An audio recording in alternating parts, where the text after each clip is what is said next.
লোকদেরকে এমনি ছাড়ব না, দুনিয়ার জগতে আমি আল্লাহ তাদেরকে শাস্তি প্রদান করিব, মরণের পরেও আমি আল্লাহ তাদেরকে কঠিন থেকে কঠিন শাস্তি প্রদান করিব।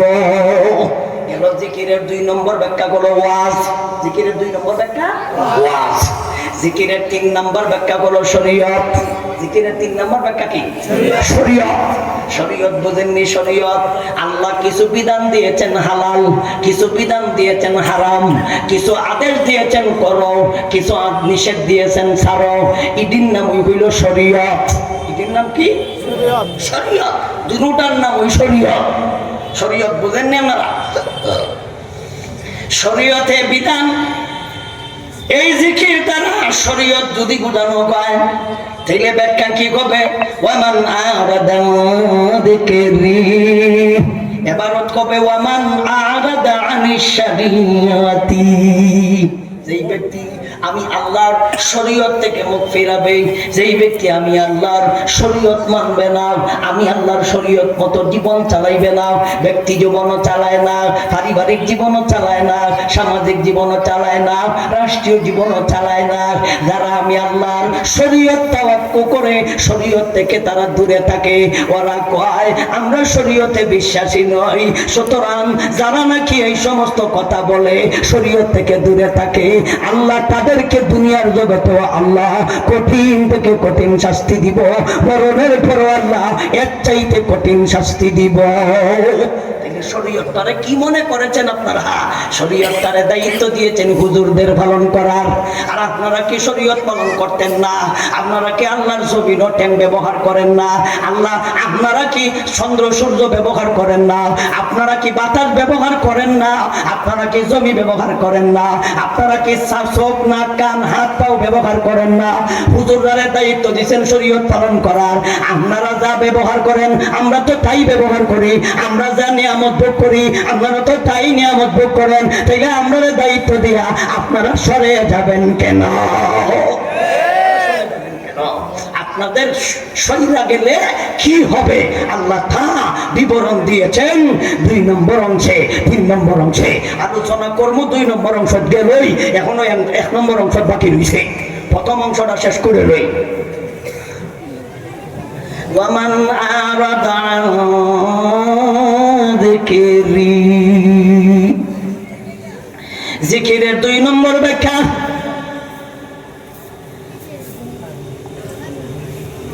ওয়াজ। জিকিরের 3 নম্বর ব্যাখ্যা হলো শরীয়ত। জিকিরের 3 নম্বর ব্যাখ্যা কি? শরীয়ত। শরীয়ত এটা আমরা হুজুররা বানাই না, আমরা হুজুররা বানাইছি না, শরীয়তের কথা আমরা হুজুররা কই না, শরীয়ত আল্লাহ দিয়েছে। শরীয়ত কে দিছে? আল্লাহ দিছে নবীজির মাধ্যমে। তাই আল্লাহর একটা আয়াতে বলেছেন মা আতাকুমুর রাসূলু ফাখুযুহু ওয়া মা নাহাকুম আনহু ফান্তাহু ওয়াত্তাকুল্লাহ ইন্নাল্লাহা শাদীদুল ইকাব। আল্লাহ বলেন মা আতাকুমুর রাসূলু ফাখুযুহু ওয়া মা নাহাকুম আনহু ফান্তাহু। আল্লাহর নবীজি যা নিয়ে এসেছেন 2 প্রকার, কিছু আছে আদেশ, যা আদেশ দেয় তোমরা মানো, কিছু আছে নিষেধ, যা তিনি নিষেধ দেয় তোমরা বর্জন করো। নবীজি আদেশ দিচ্ছেন রোজা রাখো, নবীজি আদেশ দিচ্ছেন নামাজ পড়ো, নবীজি আদেশ দিছে দাড়ি রাখো নাকি কামাও। কামাও বুঝে? দাড়ি কামাও, দাড়ি কামানি সুন্নত না হারাম? দাড়ি কামানি হারাম, দাড়ি ছাটা হারাম। এক মুষ্টির ভিতরে, এর বাহিরে রাভারস কাটতে থাক।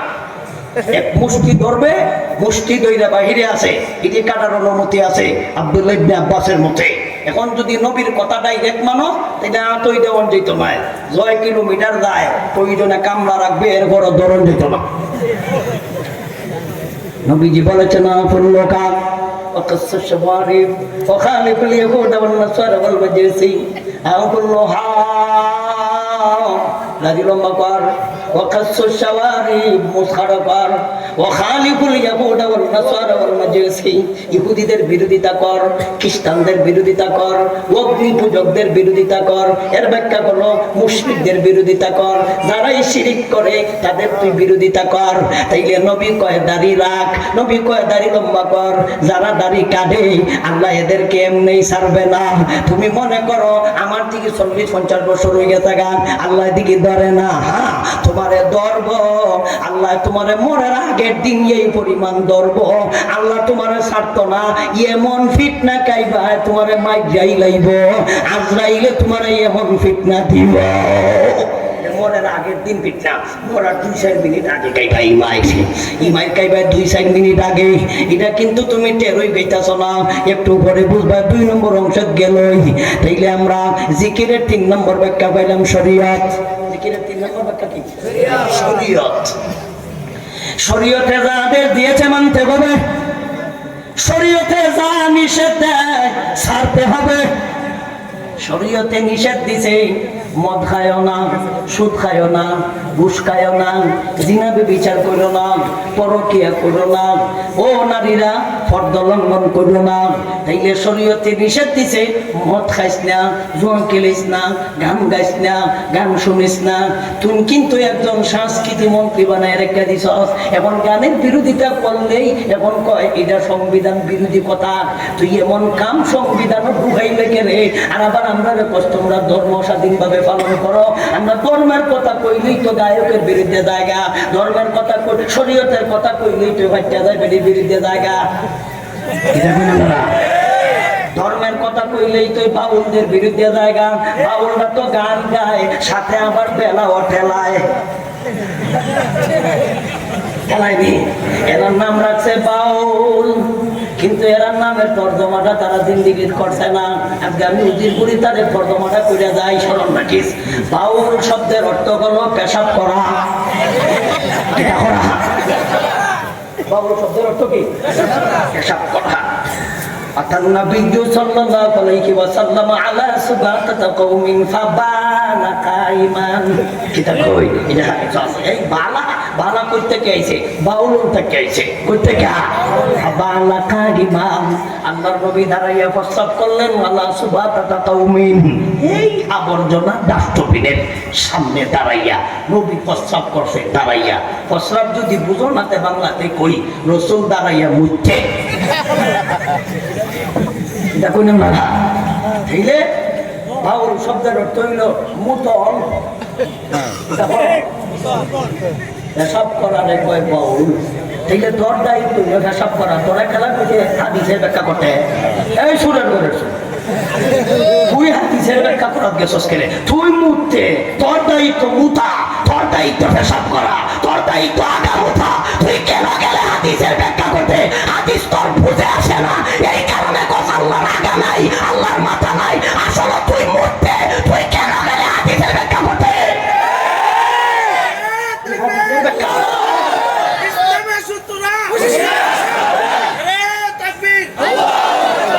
বর্তমান কিছু সুশীল নামে কুশীল এরা বাউলদের পক্ষপাতিত্ব দিয়া এদের একটার মাথা তো চুল নাই, ব্যক্তি টাকলা। গবেষণা করতে করতে আকাম কুকাম গবেষণা করছে তো এদের মাথার মধ্যে চুল নাই, সব ঠিক ঠালা চুলাই। এয়ারপোর্ট বানাইছে আর নাইলে স্টেডিয়াম বানাইছে। এই স্টেডিয়াম মার্কা গবেষকরা আর এয়ারপোর্ট মার্কা গবেষকেরা এরা বাউলদের পক্ষপাতিত্ব নিয়ে খায় না। তাদেরকে মারা ঠিক হইছে না, আল্লাহর সামনে বেয়াদবি করা ঠিক হইছে কিনা এইটা তো কষ্ট, এটা তো কষ্ট না। কিন্তু হে তো আমাদেরকে প্রশ্ন করার কথা, আল্লাহ কেন একবার বললেন আব্বালু মা খালাকাল্লাহুল ইশক? আল্লাহ কেন বললেন আব্বালু মা খালাকাল্লাহু নূরি, আব্বালু মা খালাকাল্লাহু রূহি, আব্বালু মা খালাকাল্লাহুল কলমা? আল্লাহ কেন সর্বপ্রথম এতবার বললেন কেন? এটা তো আমরারে প্রশ্ন করতে হবে, গরুর ঘরের গরু আমরারে প্রশ্ন করতে হবে, গাধার ঘরের গাধা। তুই কেন আল্লাহর নামে তুই আল্লাহর মুখ আর আল্লাহ এই কোরআনে বেয়াদবি করলে? প্রশ্ন কর, উত্তর দিব নে। তুই যখন তুই উত্তর খুঁজা পাস না, তাইলে তো বোঝা গেল তোর এইটার কাছে তোর কোনো দায়িত্ব না। এটা তুই বুঝতে নাই, এটা তুই বুঝতে নাই। কেন? তোর দায়িত্ব হইল পেশাব করা। তোর দায়িত্ব কিটা? তুই মুখতে তুই আতে তুই কে লাগে গেছিস হাদিস কোরআন বুঝতে? হাদিস কোরআনের বোঝার দায়িত্ব হইল উলামা ইকরামের। আমরা জিজ্ঞাসা করছে আল্লাহ একবার বলেছেন আব্বালু মা খালাকাল্লাহুল কলম ফাকালা লাহু উকতুব ফাকাতাবা ইলা ইয়াউমিল কিয়ামাতি ফাহুয়া ফাওকাহু ইনদা আরশি। আল্লাহ একবার বলেছেন আমি কলম সর্বপ্রথম সৃষ্টি করেছি, আরেকবার আল্লাহ বলেছেন আব্বালু মা খালাকাল্লাহুল মা, আল্লাহ সর্বপ্রথম আল্লাহ পানি সৃষ্টি করেছে, আরেকবার বলেছেন আব্বালু মা খালাকাল্লাহু রূহি, আমি আল্লাহ সর্বপ্রথম রূহ সৃষ্টি করেছি, আরেকবার বলেছেন আব্বালু মা খালাকাল্লাহু নূরি, সর্বপ্রথম আমি নূর সৃষ্টি করেছি, সর্বপ্রথম আল্লাহর নবীজির নূর সৃষ্টি করা হয়েছে, আরেকবার বলা হয়েছে আব্বালু মা খালাকাল্লাহুল আরশা, আল্লাহ সর্বপ্রথম আরশ সৃষ্টি করেছে। আল্লাহ এতবার কেন বললেন? এটা তুই যখন বুঝস না আমাদেরকে প্রশ্ন কর, মাদ্রাসায় যা, উলামা ইকরামের কাছে যাইয়া জিজ্ঞাসা কর এক আল্লাহ এতবার কেন আব্বালু বলিল। বুঝস না তাইলে আমরা জিজ্ঞা আমরা না দেখে তুই খন্ডিতি করাত গেছস কেন? তুই খন্ডিতি করাত গেছস কেন? এরপরে কোরআন শরীফের তাফসীর করতেছে আল্লাযী ইউওয়াসবিসু ফি সুদুরিন নাস, আল্লাহ কইছে সুফিরাও নাস্ত, তোরে কোন শয়তানে কইছে এই কাজে তাফসীর করতে? তুই কোরআন হাদিস যাইতে কেন রে? হিসাবের করে লাগা তোরা তাই তৈল আগা মতা তোরা কেন লাগে কোরআন হাদিসের ব্যাখ্যা করাত গেছস? এটা আমরা শিখা, আমরা যদি না পারি তাহলে তোর কাছে আমি ভর্তি হইলাম। আমরা দেখো তুই মনে করস আমরা মনে এই হাদিসগুলি পড়ছি না। কয়টা হাদিস তুই জানোস রে গুরু বাচ্চা? কয়টা হাদিস জানো? আজকে 17 বছর ধরে বুখারী পড়াইতেছি, এখন যদি তুই তোর কাছ থেকে হাদিস শিখতে হইব, তোর কাছ থেকে কোরআন হাদিস শিখতে হইব। কথা অনেক দূর গেলাম গা। 3 নম্বর ব্যাখ্যা করো জিকিরের শরীয়ত। জিকিরের কয় নম্বর ব্যাখ্যা চলিতেছে? 3 নম্বর ব্যাখ্যা করো শরীয়ত। ওয়ামান আরাদা যিকরি ওয়ামান আরাদা আনিশ শরীয়তি। শরীয়তের 3 নম্বর ব্যাখ্যা। শরীয়তের 4 নম্বর ব্যাখ্যা করো ওয়ামান আরাদা যিকরি। জিকিরের 4 নম্বর ব্যাখ্যা করো ইসলামী শিক্ষা দীক্ষা। ইসলামী শিক্ষা দীক্ষা তাইলে অর্থ কি করবে? যেই ব্যক্তি ইসলামী শিক্ষা দীক্ষা থেকে মুখ ফেরাবে, যেই ব্যক্তি ইসলামী শিক্ষা দীক্ষা থেকে দূরে থাকবে, যেই ব্যক্তি ইসলামী শিক্ষা দীক্ষার সময় নাই, ইসলামী শিক্ষা দীক্ষার সুযোগ নাই, ইসলামী শিক্ষা দীক্ষার ঠেক নাই, তাইলে তুমি মনে করো না তুমি আসামি নয়, তুমি মনে করো না তোমার অপরাধ নয়, তুমি হইলা 1 নম্বরের আসামি। তুমি ইসলাম শিখলা না কেন? তুমি ইসলাম মানলা না কেন? ইসলাম করে তুমি খেলার পুতুল মনে করেছ, তুমি ইসলামটাকে খেলাধুলার বস্তু বানাইলা, ইসলামটাকে তুমি উপহাস করিলা। তোমার আল্লাহ এমনি ছাড়ত না। আল্লাহ তোমাকে দুনিয়ার জগতে আল্লাহ শাস্তি প্রদান করিব, মরণের পরে আল্লাহ তোমাকে কঠিন থেকে কঠিন শাস্তি প্রদান করিব। জিকিরের 4 নম্বর ব্যাখ্যা করলো ইসলামী শিক্ষা দীক্ষা। আরেক আল্লাহ বলেন ফালাউলা নাফারা মিন কুল্লি ফিরকাতিন মিনহুম তাইফাতুল লিয়াতাফাক্কাহু ফিদ্দীন। তোমরা কেন বাইর হইলা না? তোমরা কেন বের হইলা না? তোমরা কেন গেলা না? তোমরা কেন ঘর থেকে বের কইলা না? তাফাক্কুহ ফিদ্দীন হাসিল করার জন্য তোমরা কেন বাইর হইলা না? এই প্রশ্নের উত্তর দিবেন কি? আল্লাহর নবীজি বলেন তালাবুল ইলমি ফারিদাতুন আলা কুল্লি মুসলিম। প্রত্যেক মুসলমান নারী পুরুষের জন্য ইলমে দ্বীন শিক্ষা গ্রহণ করা হলো ফরজ। তুমি ফরজ লঙ্ঘন করলা কেন? স্কুলে পড়ার সময় আছে, মগর মাদ্রাসা পড়ার সময় নাই, কলেজে পড়ার সময় আছে, মগর মাদ্রাসায় পড়ার সময় নাই, ভার্সিটিতে পড়ার সময় আছে, মগর মাদ্রাসায় পড়ার সময় নাই, এমনকি বড় বড় ডিগ্রি হাসিল করার সময় আছে, মগর মাদ্রাসায় পড়ার সময় নাই, বিসিএস ক্যাডার হওয়ার সময় আছে, মগর মাদ্রাসায় পড়ার সময় নাই। এমন মানুষ বাংলাদেশে আছে না? না। তোমার বাড়ির পাশে মাদ্রাসা, এটার মধ্যে ভর্তি করো না, এটার মধ্যে তুমি পড়াও না। আর তুমি বড় অঙ্কের টাকার জন্য তোমার ছেলেরে তুমি স্কুলে পড়াও, কিন্তু তারে কোচিং এর উপর কোচিং, পিছন দিয়া অঙ্ক মাস্টার, ভাষায় দিয়া ইংলিশ মাস্টার, আবার পিছন দিয়া আবার আরেকটা সমাজ মাস্টার, এতগুলি মাস্টারের পিছনে তুমি টাকা ব্যয় করলা। মাস শেষ হয় তাদের 18 দিনে মাস হয়, তারপরে তুমি 1000 টাকা, 1500 টাকা, 2000 টাকা দিতে পারো, কিন্তু মাদ্রাসায় ভর্তি কইরা একটা ছাত্রের পিছনে তুমি 500 টাকা দিতেও তোমার কলিজার দুই জ্বালা। বলেন ঠিক না? তোমার আল্লাহ এমনি ছাড়তো না। জিকিরের 4 নম্বর ব্যাখ্যা করলো ইসলামী শিক্ষা দীক্ষা। তুমি ইসলামী শিক্ষা দীক্ষা কেন করলা না? আল্লাহ তোমারে প্রশ্ন করেছে, ফালাউলা নাফারা মিন কুল্লি ফিরকাতিন মিনহুম তাইফাতুন লিয়াতাফাক্কাহু ফিদ্দীন ওয়ালিয়ুনযিরু কাওমাহুম ইযা রাজাউ ইলাইহিম লাআল্লাহুম ইয়াহযারুন। আল্লাহ বলেন, দুনিয়ার মানুষেরা রে, তোমরা ছোট্ট একটা দল, তোমরা কেন বেরোলে না? সবাইকে আল্লাহ বলেননি, কিছু লোককে বলেছেন। কেন কিছু লোকদেরকে বললেন? হাদিস ও নবী বললেন প্রত্যেকের জন্য ফরজ। আল্লাহ সূরা আত-তাওবার এক আয়াতে বললেন কিছু লোক গেলেই হইব। তাইলে তো হাদিসে আর আয়াতে বিরোধ হইয়া গেল। হাদিসে আল্লাহ নবী বলেন, তালাবুল ইলমি ফারিদাতুন আলা কুল্লি মুসলিম, প্রত্যেক মুসলমান নরনারীর জন্য ইলমে দ্বীন শিক্ষা গ্রহণ করা ফরজ। আর আল্লাহ বলেন কিছু মানুষ ইলমে দ্বীন তাফাক্কুহ ফিদ্দীন হাসিল করলেই হয়ে যাবে। নবী কয় সবাই, আল্লাহ কয় কিছু। নবী আর আল্লাহ থেকে না, তাইলে এই ফেসটাও বাংলার দরকার। নবী কোন অর্থে বলেছেন, আল্লাহ কোন অর্থে বলেছেন, এটা তুই জানোস না। আল্লাহ বলেছেন সমাজের, রাষ্ট্রের সব সমস্যার সমাধান দিতে যাইয়া একদল মানুষ তোমরা কেন বাইর হইলাই না? এটা হলো সূরা তাওবার কথা। আর হাদিসও তুমি মুসলমান কইব দূর থেকে, মুসলমানের মতো জীবন যাপন করার জন্য এই জাতের ইলম তুমি কেন শিক্ষা গ্রহণ করলা না? আল্লাহ আর নবীর কথার কোনো বিরোধ নাই। নবী বলেছেন মুসলমানের মতো জীবন যাপন করার জন্য প্রত্যেকের জন্য এই পরিমাণ ইলম শিক্ষা গ্রহণ করা ফরজ। আর আল্লাহ বললেন সর্বজাতীয় সমস্যার সমাধান দিতে দিয়া তোমরা একদল কেনে বাইর হইলা না। এটা সর্ব সমস্যার সমাধান, সর্ব সমস্যার সমাধান দিতে দিয়া আল্লাহ বলেছেন তোমরা কেন বাইর হইলা না। এই হইল আল্লাহর কথায় আর নবীর কথায় কোন রকমের বিরোধ না। বুঝছো, তুই কইবে আল্লাহর কথা নবীর কথার কোনো আগামাতা হয় না। গাদার গরুর কথা দরকার হইল মোটামুটি। তুই কেন গেছিস কি হাদিস পড়া? তুই হাদিস পড়ার দেশ না, তুই পেশাব করবে আর তুই দিয়ে থাকবে বাথরুম। তুই পেশাব করা বাল বাবু পেশাব কর না, মোটা তুই ঘুরতে, তুই গেছিস কিনলে কোরআন হাদিস পড়তে। তুই কেন হাদিস বুঝাচ্ছি গাদা? আঘাত জায়গা কেউ কি হাদিস পড়ে?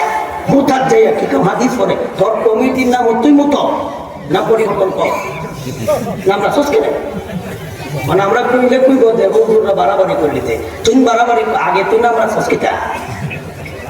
আমরা কি নাম রাখছিলাম? নাম তো ধরা রাখছ। আমরা তর্জমা বর্তাতি মাত্র, এটা আমরা কাম, এটা আমরা দায়িত্ব। তফসির করে এটা আমরা দায়িত্ব, আমরা দায়িত্ব পালন করতেছি। তুই রাহত কেন? এই জাতের ভেষজ মার্কা নাম রাহত কেন? বালা নাম পাইছে না? এখন থেকে তারা গবেষণা শুরু করবো। ঠিকই তুই আমরা নামটা তো খারাপ, আমি যে নাম করতে পারি দেহ না করে। তাহলে জিকিরের 4 নম্বর ব্যাখ্যা হলো ইসলামী শিক্ষা দীক্ষা। তুমি কেন ইসলামী শিক্ষা গ্রহণ করবা না? তুমি আমেরিকা যাইতে পারো, বড় বড় ডিগ্রি হাসিল করতে পারো। একটা লোক আমার কাছে আইয়া কত বুঝা করুন, আমি আমেরিকার থেকে ডিগ্রি নিয়ে আইছি, পিএইচডি দিয়ে আইছে বাড়া। আমি তো ব্যাকল মানুষ, পিএইচডি তো বুঝি না। আমি করলাম বাড়া পিএইচডি কারে কইবে? এটা তো ইংলিশ, আরবিতে কইলে আমার তর্জমা করানো লাগতো না। ইংলিশ ফর্মুলার কথা বারেন না তো গেছি না কেন? যদি আমি বুঝতাম একটা বিশাল বড় ডিগ্রি এটা গবেষণা করে আইছি, আমি তো কোন বিষয়ে তুই ডিগ্রি দিলে এত মোটা ডিগ্রি? হুজুর আমি পিএইচডি দিছি লেদার গোবরের উঠে বেড়া পিএইচডি ডিগ্রি দিয়েছে আমেরিকা থেকে। কত বছর লাগছে? 6 বছর লাগছে। লেদা শিখতে লাগছে 6 বছর। লেদার উপর বেলা ডিগ্রি দিয়েছে, সময় লাগছে 6 বছর। চিন্তা করছেন লেদা শিখতে আমেরিকা যাওয়া লাগবো? এই মাদ্রাসা পড়লেই যথেষ্ট। এই মাদ্রাসাতে কোরআনের এক আয়াতে আছে সূরা নহলের হয়তো 66 নাইলে 64 নম্বর আয়াত। সূরা নহল আয়াত নম্বর 66 সম্ভবত। এক আয়াতে আল্লাহ বলেন, তোমরা যদি এই লেদা শিখতে চাও তাহলে লেদার বিবরণটা দেখাই।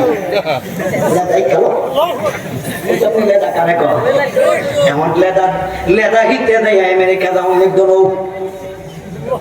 ঠিকই তো 66 লাগে চেকবারে 100% 66 নম্বর আয়াত সূরা নহল 14 নম্বর পারা আয়াত নম্বর 66 আয়াত নম্বর কত 66 আল্লাহ বলেন ওয়া ইন্না লাকুম ফিল আনআমি লাইবরাহ নুসকিকুম মিম্মা ফি বুতুনিহি মিন বাইনি ফারকিন ওয়া তামিন লাবানান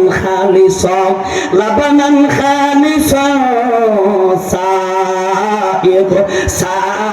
সাইগান লিশারিবিন। 14 নম্বর পারা সূরা নহল আয়াত নম্বর 66 আল্লাহ বলেন, তোমরা যদি লেদা এবং গোবর এদের উপরে গবেষণা করতে চাও তাহলে আমেরিকা যেমন লাগতো না, 6 বছর সময় লাগতো না, একটা মিনিটে হইব। 1 মিনিটেই তোমরা লেদা থেকে তোমরা গবেষণা করে বার করতে পারবা লেদা দিয়ে আমি কি আবিষ্কার করি, আমি লেদা থেকে কি উৎপাদন করেছি। তেলে যাই না রাখ ওয়া ইন্না লাকুম ফিল আনআমি লাইবরাহ, তোমাদের জন্য আমি আল্লাহ চতুষ্প জানোয়ারের মধ্যে রয়েছে, আমি আল্লাহ রেখে দিয়েছি শিক্ষা। চতুষ্প জানোয়ারের মধ্যে রয়েছে ইবরা, চতুষ্প জানোয়ারের মধ্যে রয়েছে তোমাদের জন্য শিক্ষা, মানে গবেষণা করার ব্যবস্থা।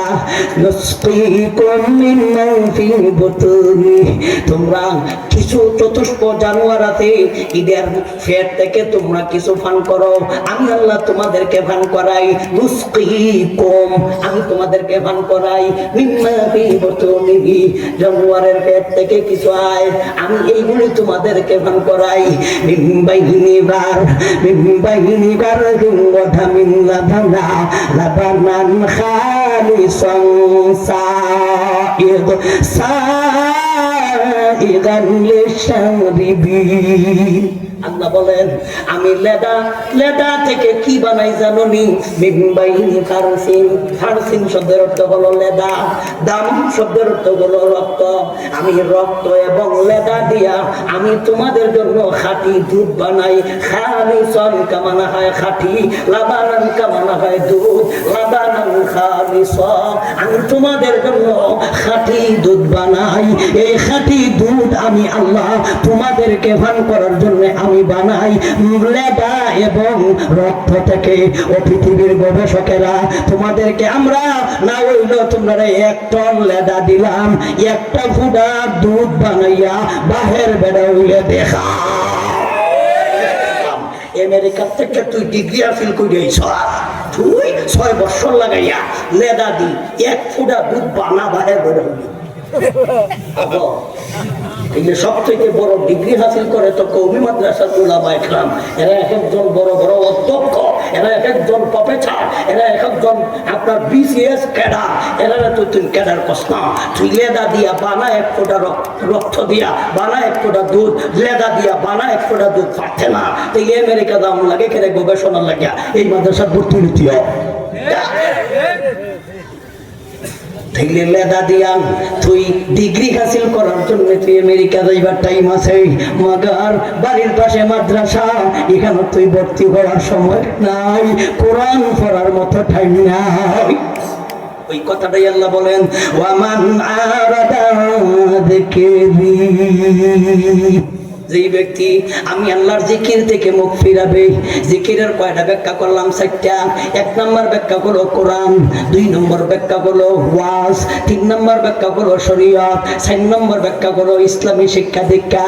যেই ব্যক্তি জিকির থেকে মুখ ফিরাবে, এই 4টা থেকে মুখ ফিরাইল, তাকে আল্লাহ দুনিয়ার জগতে এমনি ছাড়বে না রে, দুনিয়াতেও আল্লাহ শাস্তি প্রদান করিব, মরণের পরেও আল্লাহ শাস্তি প্রদান করিব। এতক্ষণে মোটামুটি প্রথম অংশটা আলোচনা করছি, আর আমার প্রথম অংশ নেওয়া হইল না। জিকিরের 72টা তাফসীর আছে, মাত্র করলাম 4টা, রয়েছে আরো বহু, এতগুলি ব্যাখ্যার টাইম নাই। জিকিরের কয়টা ব্যাখ্যা কইলাম? 72টা। এর মধ্যে করলাম কয়টা? 1 নম্বর হলো কোরআন, 2 নম্বর হলো ওয়াজ, 3 নম্বর হলো শরীয়ত, 4 নম্বর হলো ইসলামী শিক্ষা দীক্ষা। জিকির দ্বারা আল্লাহ এইগুলি বুঝাইছে। যারা জিকির থেকে দূরে থাকবে, জিকির থেকে মুখ ফিরাবে, যে ব্যক্তি কিবা তো যারা নারী হও, পুরুষ হও, বেডা হও, বেডি হও, যুবক হও, যুবতী হও, মানের ভিতরে ব্যক্তিরে আল্লাহ কইছে, ব্যক্তি ঢুকাইছে, বেটাও ঢুকায়, বেটিও ঢুকায়, যুবকও ঢুকায়, যুবকীও ঢুকায়। ব্যক্তি মান দি বুঝাইছে, মান দি আল্লাহ ব্যাগ বুঝাইছে, ব্যাগ বুঝাইনি ভরা সব বুঝাইছে। বেটাও বুঝাইছে, বেটিও বুঝাইছে, নারীও বুঝাইছে, পুরুষও বুঝাইছে, যুবকও বুঝাইছে, যুবতীও বুঝাইছে। যে ওই আল্লাহর কোরআন থেকে দূরে থাকবে, যে ওই আল্লাহর ওয়াজ থেকে দূরে থাকবে, যে ওই শরীয়ত থেকে দূরে থাকবে, যে ওই ইসলামী শিক্ষা থেকে মুখ ফিরাইবে, আল্লাহ দুনিয়ার জগতে তারে শাস্তি দিব, মরণের পরেও শাস্তি দিব। প্রথম অংশের আলোচনা। এখন আইন 2 নম্বর অংশ যেতাম আমরা লইয়া যাই 2 নম্বর অংশ। 2 নম্বর অংশে আল্লাহ বলেন ফাইন্নাল্লাহু মাঈশাতান দানকা। আল্লাহ বলেন নিশ্চয় তাকে, ফাইন্নাল্লাহু তাকে, কাকে? মান আরাজাকে, মান আরাজানি যিকরিকে, ফাইন্না লাহু তাকে মাঈশাতান দানকা। মাঈশাতান শব্দের অর্থ হলো জীবন যাপন, দুনিয়ার জীবন।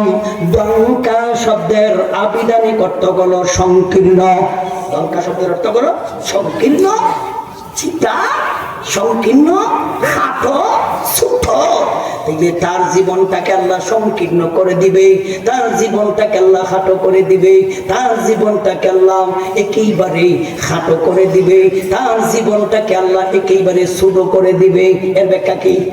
আল্লাহর জীবন সংকীর্ণ করে দিব, এর ব্যাখ্যা কি? এর ব্যাখ্যা আছে তার জীবনটাকে আল্লাহ খাটো করে দিব 2 ভাবে। একটা হলো শারীরিক ভাবে আল্লাহ জীবনটাকে সংকীর্ণ করে দিব, আর একটা হলো আন্তরিক ভাবে আল্লাহ তার জীবনটাকে সংকীর্ণ করে দিব, আর একটা হলো আর্থিক ভাবে তার জীবনটাকে সংকীর্ণ করে দিব। আর্থিক ভাবে জীবন সংকট, শারীরিক ভাবে জীবন সংকট, আন্তরিক ভাবে জীবন সংকট। আল্লাহ বলেন তার জীবনটাকে সংকীর্ণ করে দিব। সংকীর্ণ গ্যারান্টি ভাষা আছে, এটা তো বাংলা ভাষা কইছি, কঠিন ভাষা। গ্রাম্য ভাষা কইলেও তার জীবনটাকে আমি আল্লাহ তেজপাতা বানাই দিব। এরপরও যদি বুঝো না, তার একটা শব্দ আছে, এটা আমরা গ্রাম, এটা চলে। তুমি যদি বুঝো না, তাইলে গ্রাম্য ভাষাটা কই একেবারে খালিজ গ্রাম্য ভাষা, মাইক ভাষা। আমি তার জীবনটাকে তেনা তেনা করে দিব। কি করে দিব? কি তেনা তেনা? দনকা শব্দের একেবারে নিম্নমানের গ্রাম্য ভাষায় কারে কয়? জীবন ঠেনা ঠেনা, জীবন ঠেনা ঠেনা। এরপরে আর আমার ভাষা জানা নাই। আরো যদি থাকতো এটা কইলাম বইলে, আমি এটি গবেষণা করে করে বার করছি, বেড়া বার করতে আমার কষ্ট লাগছে। তুই মনে করিস না এমনি বাড়িছে এটা। আল্লাহ বলেন ফাইন্না লাহু মাঈশাতান দানকা। আমি তার জীবনটাকে করে দিব তেনা তেনা, আমি তার জীবনটাকে করে দিব তেজপাতা। আমি তার জীবনটাকে করে দিব সংকীর্ণ, আমি তার জীবনটাকে খাটো করে দিব, জীবনটাকে তেনা তেনা করব তিন ভাবে। একটা হলো শারীরিক ভাবে, আরেকটা হলো আন্তরিক ভাবে, আরেকটা হলো আর্থিক ভাবে। আমি তার তিনটা জীবন একেবারে তেনা তেনা করে দিব। ওয়ামান আরাদা যিকরি ফাইন্না লাহু শাতাবান ওয়া নাহশুরুহু ইয়াওমাল কিয়ামাতি আমা। আল্লাহ বলেন যারা আমার জিকির থেকে মুখ ফিরাবে, এখন খালি জিকির কইমু বাকিটি বুঝা লাইও, এতক্ষণ ফেরবেরে কি করছি আমি, এতক্ষণ আমি কি বুঝলাম, অতটাকে আর কইতে পারবা, বারবার কইতে ব্যাখ্যা করে আলছি। জিকির কইলেই বুঝা লাইও কোরআন থেকে মুখ ফিরাইছে, জিকির কইলেই বুঝা লাইবে ওয়াজ থেকে মুখ ফিরাইছে, জিকির কইলেই বুঝা লাইবে শরীয়ত থেকে মুখ ফিরাইছে, জিকির কইলেই বুঝা লাইবে ইসলামী শিক্ষা দীক্ষা থেকে মুখ ফিরাইছে। যারা নাকি এই সমস্ত কারবার থেকে মুখ ফিরাইব, আল্লাহ বলেন তার জীবনটাকে আমি সংকীর্ণ করে দিব। জীবন সংকীর্ণ করার মানে হলো আমি শারীরিক জীবনটাকে সংকীর্ণ করব, আন্তরিক জীবনটাকে সংকীর্ণ করব, আর্থিক জীবনটাকে সংকীর্ণ করব। সংকীর্ণের ব্যাখ্যা হলো জীবনটাকে আমি করে দিব তেনা তেনা। এটা করব তেনা তেনা, জীবন তেনা তেনা। জীবন তেনা তেনা করবো। আল্লাহ জীবনটা তেনা তেনা করার পদ্ধতি হলো একটা, আল্লাহ রাস্তাও করে দিতেছে। এরপরে যদি বুঝস না আমি কিটা করবো, এরপরে যদি মানুষ না আমি কি করবো, কেমনে করে কেমনে কেমনে তোর দুনিয়ার জীবনটাকে আমি তেনা তেনা বানাইবো, আমি রাস্তাটা পর্যন্ত কইয়া দিলাম কেমনে কেমনে করবো। এটা হলো পার্থিব শাস্তি, এটা হলো দুনিয়ার জগতের শাস্তি। আল্লাহ বলেন তোমাদেরকে চারিভাবে আমি জীবনটাকে সংকীর্ণ করিব। কয়ভাবে? চারভাবে।